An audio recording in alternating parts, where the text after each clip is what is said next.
नाज़रीन तव्हांखे ॿुधाईंदा हलूं त deputy commissioner Jamshoro captain retired Fariduddin Mustafa district council Jamshoro जे एडमिनिस्ट्रेटर तौर चार्ज संभालण खां पोइ उते मौजूद ऑफिसरनि स्टाफ सां मुलाक़ात कई ऐं डिस्ट्रिक्ट काउंसिल जे असेंबली हॉल समेत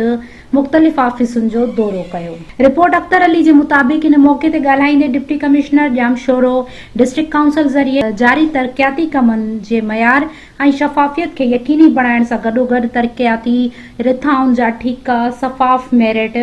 जे बुनियाद ते ॾियण ऐं तरक़ियाती रिथाऊं वक़्त सिर मुकमल करण जे लाइ उपा वठण जी हिदायतूं जारी कयूं। Deputy commissioner Fariduddin Mustafa district council जे ऑफिसरनि खे ख़मीस जे ॾींहुं काउंसिल जे समूरनि 155 मुलाज़मनि जे काउंसिल